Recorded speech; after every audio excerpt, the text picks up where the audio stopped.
The views and opinions expressed on Unlock Your Wealth Radio are those of the host, guests, and callers only and are not necessarily the views of Unlock Your Wealth Radio, Heather Wagenhals, or Success Publishing International. Worried about retirement? Want to travel the world or just be around to watch your kids grow up, but you can't because you're drowning in debt? Now you can! With Heather Wagenhals and the Keys to Riches powered by Unlock Your Wealth Radio. Heather will show you how to stop chasing your wallet, eliminate debt, lose financial stress, and live the life of your dreams. If you truly ever wanted to have more, do more, be and give back more, now's your chance. Listen weekly to hear what others are doing to manage their money better with these proven strategies for building wealth with the Keys to Riches financial philosophy. Now, here's your host, Heather Wagenhals. Is this on? Hello? Is this thing working? Hello? This segment of Keys to Riches is sponsored in part by Audible.com. Get a free audiobook download at keystoriches.com/free book and click on the link to over 150,000 titles to choose from for your iPhone, Android, Kindle, or MP3 player. Whoa. Welcome to the show, everyone. Thanks so much for stopping by. I am your purveyor of prosperity, Heather Wagenhals, and I am flanked by the maestro of moolah, Michael Terry. Hey, folks. And we will help you get your money mind right on today's episode with the following great features. So first off, what's this week's key? This week's key is practicing the 3 R's. Yes. And those aren't reading, writing, and arithmetic. No. Then we have a fabulous investor word for our moolah word of the day. And it's about the different types of accounts that you can have when you begin investing. And today, because the 3 R's is quite an involved key, as the case may be, we're going to skip our moneyism because that way we can pay more attention to it. I can allude to different hangups that people get, but mostly this is the key that separates our money management philosophy and our financial freedom strategy from every other one on the planet, because we have specifically engineered our ability to make changes on the fly, if you will. Okay. Like if you're four-wheeling and you need it, like you've got some sloppy terrain coming up and you go from 4 high to low, and you can do that on the fly without, like, remember the old 4-wheel drives? You had to get out and change the hub things. You had to flip them, get out of the car, do all of that. So this is like if you're having a bad month. Well, not necessarily a bad month. Okay. I mean, it could just be bad things happening. Yeah. And we have to make changes. But it's also good things happening. Sure. And we should opposite, make right? upward adjustments too. So it's about addressing life as it happens and being able to manipulate our finances on the fly. Because the reason why budgets and diets don't work is what? Well, we don't, it's not the way we're biologically not set up for that kind of stuff.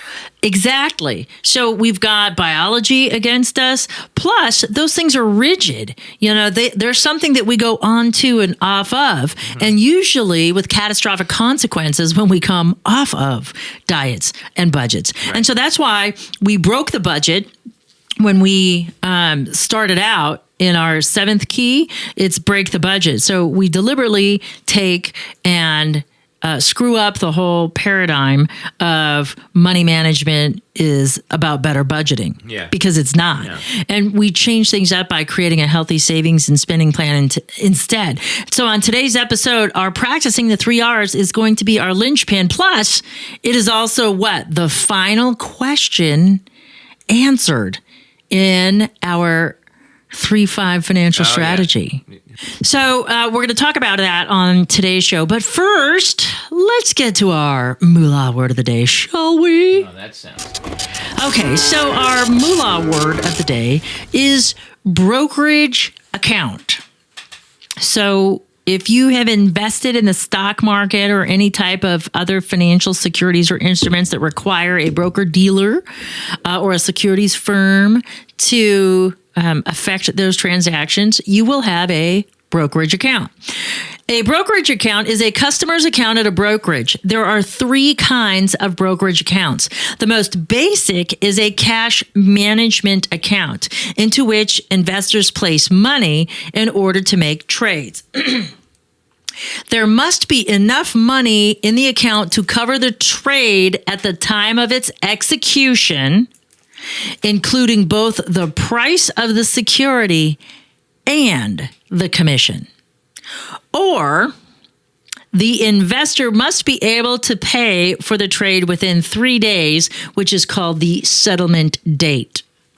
Some brokerages firms accept credit cards to fund cash accounts, but most require cash or a personal check. Such an account is often a substitute for a bank account. So let me just tell you the term for not having the appropriate funds in when you make a trade, it's called free riding, and it will suspend your trading account for 90 days if you're guilty of it. And so a friend of mine, we were watching the market together, and I was en route between Phoenix and this other city I was heading to go do business. And it's a 6-hour drive between here and LA. And I had a mobile phone. This is in the 90s, but, online trading was not as sophisticated as it is today. Mm-hmm. And being, at the time, I was still Series 7 licensed. So I called my friend and gave him my name and password.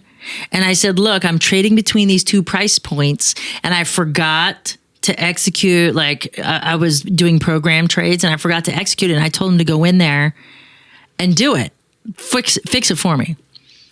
So knowing that this guy is a neophyte when it comes to technology, I should have known better. So he goes in and he doesn't do it right. And so he buys stock at this wrong point, right? So then he sells it again, and then he buys it at this other thing, but he bought it. He was doing all these trades at the market. He wasn't programming the trade like he was supposed to.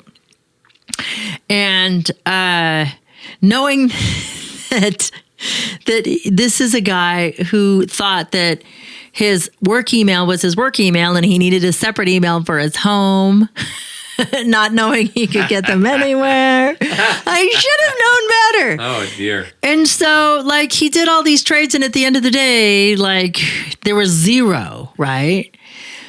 But he didn't know what he had done to my account. And so I'm just going to give you generic numbers so you can do the math. So imagine if it's $100 commission, right? On $1,000. And these are just ridiculous numbers, but I want people to track the math. So if he buys $1,000 worth of stock at a $100 commission, there has to be $1,100 in the account. Right. And if he buys another $1,000 worth of stock, and there's another $100 charge, that now means that it should be $2,200. And I forget the fact of anything else. But every time he buys and sells, there's commissions and there are consequences. Right. Okay.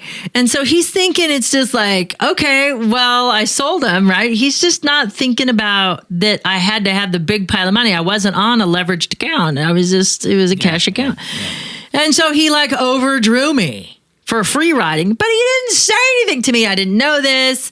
And then I get this lovely letter saying that my account's been suspended for free riding, because I didn't have enough in there for all the trades. And he thought that if he sold them, that it was no big deal.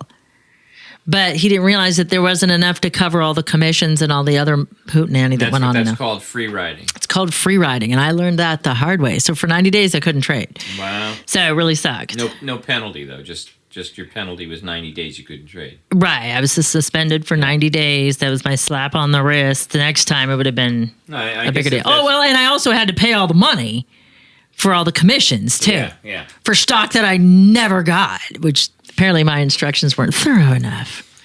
So a second type of brokerage account is a more sophisticated kind called a margin account, which allows investors to buy securities with money borrowed from the brokery. Like a bakery, but only money. Yeah, the brokery. The Federal Reserve limits margin borrowing at most to 50% of the amount invested, but some brokerages have even stricter requirements. So think of that as being able to buy on credit. And a third kind of brokerage account, which I never, ever recommend, is called a discretionary account, which permits the broker to buy and sell without first contacting you for approval. That can be bad because you can have what just happened to me, churning. So I was guilty of free riding was the term. But when you buy and sell, especially if a broker does buying and selling on behalf of an investor, and all it's doing is generating commissions and no profits for the investor, that's called churning. And churning can happen in a discretionary account. You never want anybody. There should always be somebody in your contact list.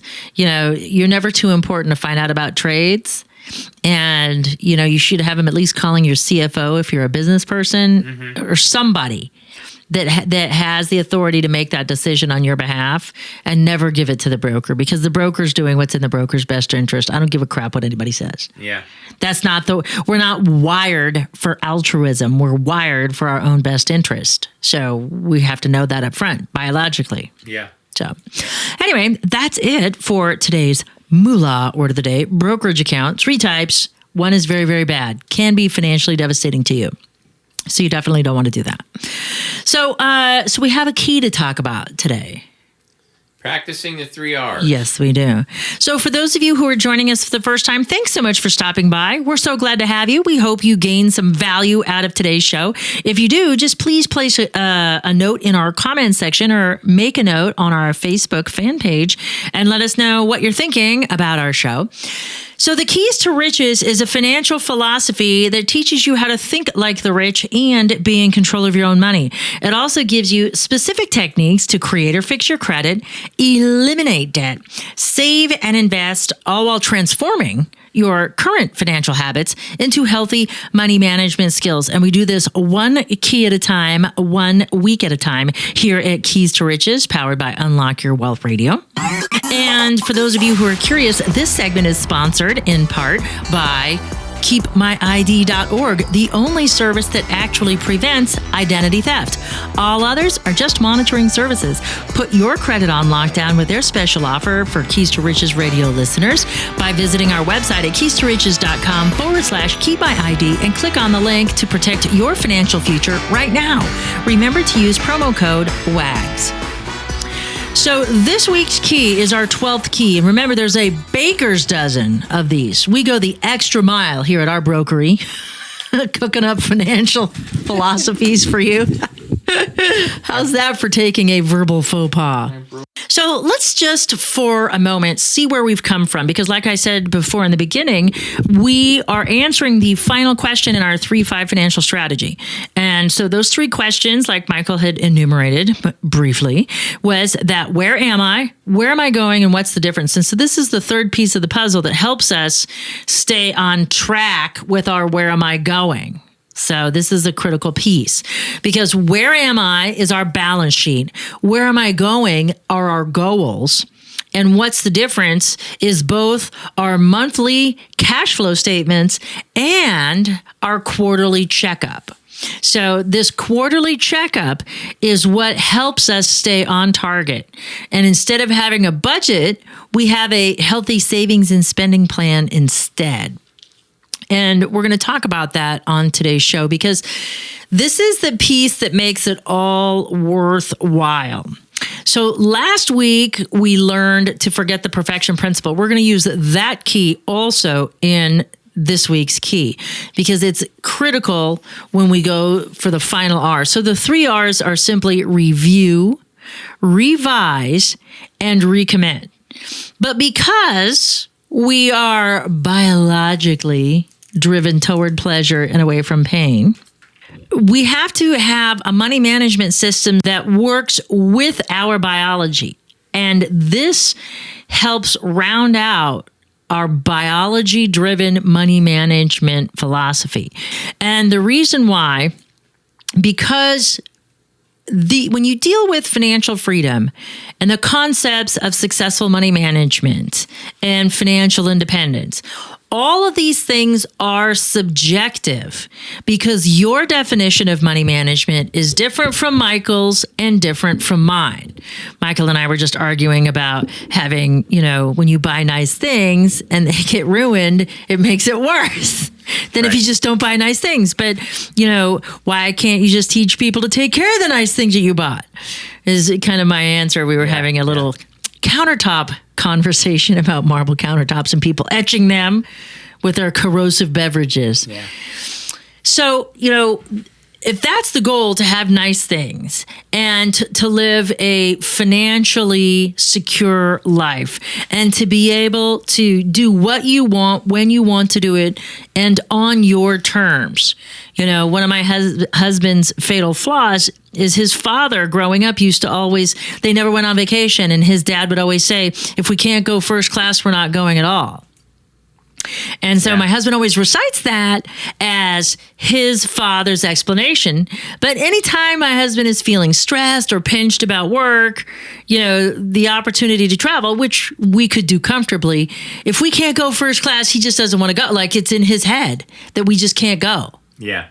And I'm like, it doesn't matter how we get there. It's about the time the great time we're going to have once we arrive. It's about the journey. Exactly. So sometimes we can get hung up in bad programming from our kids, but whatever our definition of financial freedom or financial independence is, at whatever economic level it is, it's not going to be attainable unless we do several things. One, keep these extremely subjective, not concrete, mostly abstract concepts in our forefront. That's why we're constantly looking at our goals. That's why we do our affirmations to help us focus on our higher purpose, because the conscious brain can only manage 7 to 9 things plus or minus 2 at any given moment, while the subconscious is busy ruminating on 4 billion bits of information. And because we can only keep track of so many things, and maybe we're at work or maybe we're driving, a lot of that conscious capacity is taken up. So thinking about our financial goals while we're trying to bandage our child's skin knee is probably not going to happen.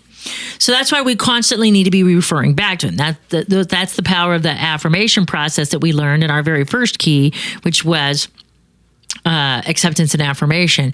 And so what we need to do first is, instead of looking at just the raw data that's been generated and reviewing it, we're going to review in a different sense. Because I think about the story, it's a business story, and I can't remember what business book it was in. Maybe it was Ready, Fire, Aim. And they were talking about, I think it was Tootsie Rolls, but I can't remember the candy. Yeah. Anyway, they were trying to improve upon the flavor of the candy. And it got to increase sales, make them more savory, make people want to eat more at one time, blah, blah, blah, right? You get it. So what happened was that they got to a point that their sales were tanking. And what was happening is, when they were going to compare the taste results, this is what it boiled down to. They were comparing the taste results to the last flavor taste results, not to the original candy that was initially enjoyed. And so the new flavor was very, very far away from the original flavor that everybody knew and loved. Uh-huh. And so they had to make a correction because they were making comparisons on the wrong data. And so this is why this specific process, review, revise, and recommit, is so essential to your ability to succeed at successful money management. And it's because we're not going to compare what we have just done to what we did just before. That ain't going to happen. Mm-hmm. Because of this little phenomenon, I don't know what else you would call it, but there's a saying that my grandfather used to say: you would Never let somebody deliberately knock you off track, but you can be nudged in the wrong direction. And if you're not comparing your current activity to a specific benchmark that doesn't change, then your results are never going to be what you expect them to be. So we're going to gather some tools in order to affect this review, revise, and recommit. So the first thing that we need to have is our 2 questions. So we need to have our where am I and our where am I going? And we need to gather those things. So we need to gather our balance sheets. We also need to gather our dreams with deadlines strategy. So our goal achievement strategy, we need to pull that out. And we also need to pull out our monthly savings and spending tracker, because these things are critical pieces to our ability to affect the review, revise, and recommit. The first thing that we are going to look at is not the numbers. Okay, so this goes to our brain and the subjectivity of this abstract concept we're chasing. A car is a tangible physical asset. A house is a tangible physical asset. Our computers, our phones, our clothing, those are tangible items. But financial freedom is intangible. It's definable, but you can't touch it, you can't feel it. So you have to really articulate what it means to you. And that's why we need to grab our dreams with deadlines. And we need to grab this and we need to reread it. We need to acquaint ourselves with what the target was to begin with. Where were we aiming? And when we figure out where we were aiming first, it now refocuses our brain on our higher purpose. It keeps us from making excuses for non-performance or getting defensive if we're doing this with a spouse and one of us made blunders. So we need to pull this goal achievement strategy out first and review it. And not just read what the goals were. Get back that mindset. Because if you remember, when we do the goal achievement strategy, we satiate it with emotion. We visualize ourselves achieving it so we know once we've achieved it. We know what that little cottage with the white picket fence and the green lawn and the pretty flowers looks like. We can assign a value to that because we know how much it costs to get there. Okay. And we need to get back in that mindset. So we've completed this sensory experience that is not achievable in one fell swoop or one stroke of a check, unless, of course, you've won the lottery first. So now that we have our target firmly in our sights, now we can do another balance sheet. So we started one at the beginning of the season, and now we can do another one, and we're going to create a balance sheet. And a balance sheet is simply all of our assets and then all of our liabilities subtracted to give us what our net worth is. And so hopefully, once we complete this sheet, it is a higher net worth, or at least a positive one if it was negative beforehand, than the last time we did it, or the very first time, if this is your first season with with Keys to Riches Radio. And so now that we have identified what it is that we were chasing after, and now we've done a balance sheet, we can see some movement. Have we reduced some debt? Have we increased some of our assets? Is our savings plan working? So this is information that we have. We could also take a look at our cash flow statements over the last 3 months. So this is our monthly what's the difference, because all of those numbers that we've been tracking in our daily savings and spending tracker, we do it on a monthly basis. Now we can add up all those columns and see if the ideal goal, the way we set it up, is to break even every month, because we treat our savings like a bill. If you're just jumping into this key without the knowledge of Key 7, which was Break the Budget, where we learn how to do all of that stuff. So have we been breaking even every month? Because if we have a surplus, that's supposed to go into savings. So if we're breaking even every month, are we in the negative every month? If we have been in the negative every month, is that negative number getting smaller? Are our plans working? This is information that we can have. So we know what our goals are. We know what the target was for this quarter. So now that we've looked at the numbers, we need to ask ourselves, did we make it?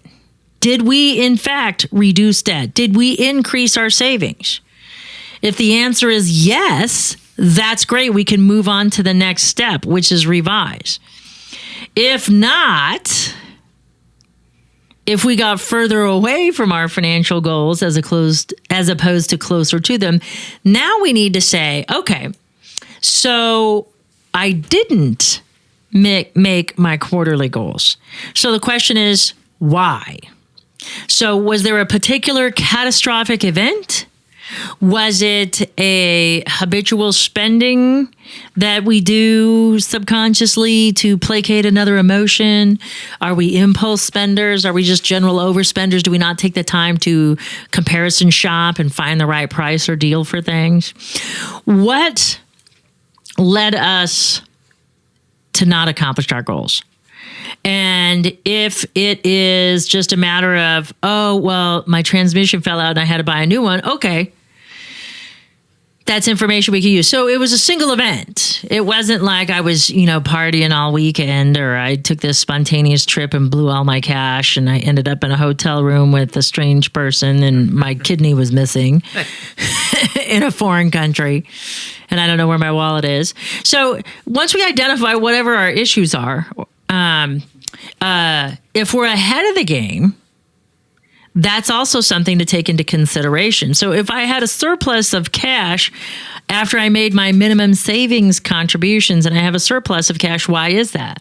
Was it that I didn't spend, or did I get a raise? So all of these questions that we ask ourselves, and by the way, these questions are available at keys2riches.com. Just type that into the search bar and you will find our document on how to proceed through practicing the 3 R's. I got free. The free 3 R's. So now we can move to our revise phase. So if we did get a pay bump, we can make the revision to start saving more money or paying off more debt. These are all options that we have. But what other information do we have that's new from when we first created our dreams with deadlines? And this is where the power comes in, because in this revise section, if this information says, I have new information and it's going to materially affect my ability long-term to achieve these goals, this is the place to handle it. Did I have the death of an income-producing spouse? Do I have to take on the care of an indigent parent? Do I have an unplanned pregnancy coming along the way? Do I have a special needs child? Do I have a catastrophic illness? Maybe I was in a car accident. So it's not that we can't achieve our goals, but now is the time to make revisions to our savings and spending plan to account for all of these changes. So instead of realizing financial independence in 5 years, maybe it takes us 7 or 10.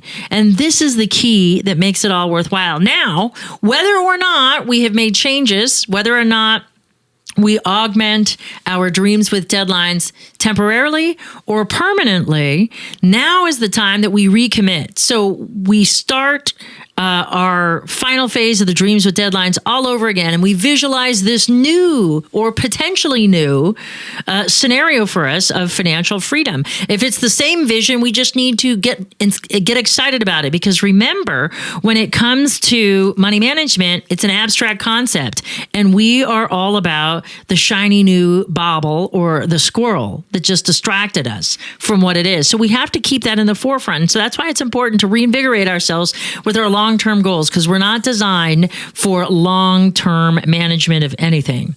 And then once you've done that, you can visit our website at keys-to-riches.com to download all the worksheets so you can take the time out to create your quarterly checkup of your checkbook, if you will. Thank you so much for stopping by. For our key statement, key affirmation, and key action item, please visit our website at keys-to-riches.com.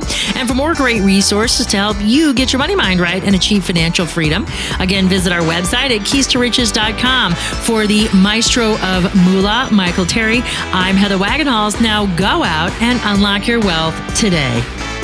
UnlockYourWealthRadio.com is produced by Heather Wagenhals and the Unlock Your Wealth Foundation.